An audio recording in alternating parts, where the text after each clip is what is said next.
Hi everyone, today we are going to talk about a very important topic which is land biomes, and it's done by me, Farah Hashim. First, we are going to start with the Earth's land biomes.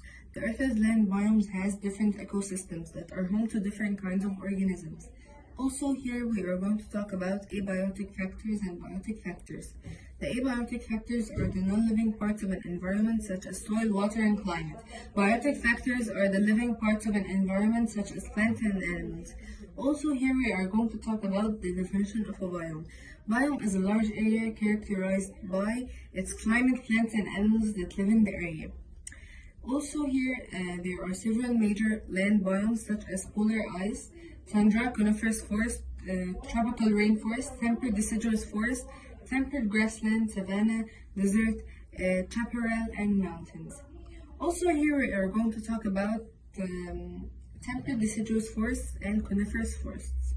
The temperate deciduous forest trees lose their leaves to save water during winter or during dry season.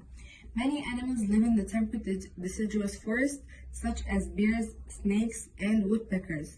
Trees in the coniferous forest are called conifers. It helps keep conifer leaves from drying out. Also, they don't change very much from summer to winter. And here we are going to talk about also the trees and the trees, plants, and animals. The trees that stay green all the year and do not lose all of their leaves at one time are known as evergreen trees. Squirrels, insects, finches, and chickadees, jays, and moose live in coniferous forests. Here we are going to talk about tropical rainforest. Tropical rainforest have several kinds of plants and animals than any other land biome. Most of the animals there live in the canopy or the treetops. The rainforest may seem as if it has a nutrient-rich soil, but most of the nutrients in the tropical rainforest are found in the plants. The soil is actually very thin and poor in nutrients. And here are some pictures that show how does the tropical rainforest looks. And here also we have the temperate grassland and savannas. Okay, temperate grasslands support small seed eating animals such as prairie dogs and mice.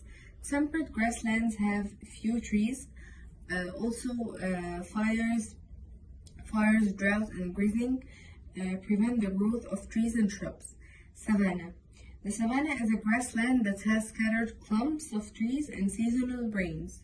During the dry season, savanna grasses dry out and turn yellow, but the grass's deep roots survive for many months without water.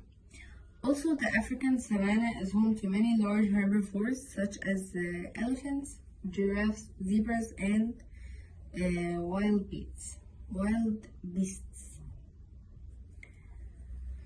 Also, here we have the deserts. Deserts are biomes that are very dry and often very hot.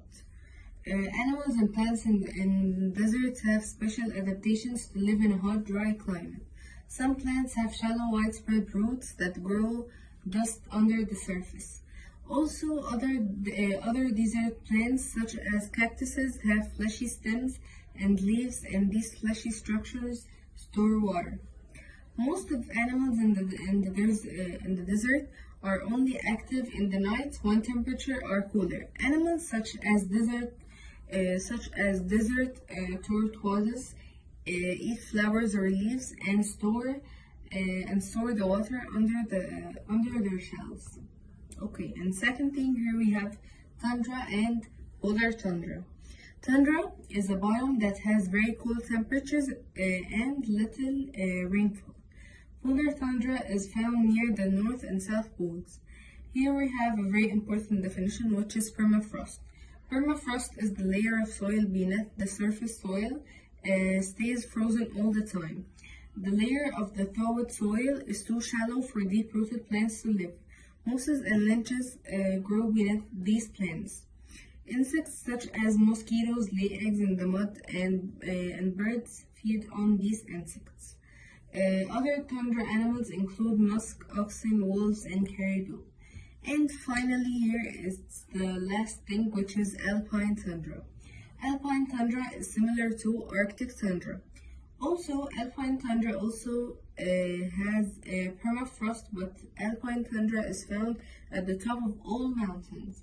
Alpine tundra is found above the tree line, and also it gets plenty of sunlight and precipitation. And here are some pictures that show how it looks. And now I'm going to show you other pictures of the other land biomes that we previously talked about. Thank you so much.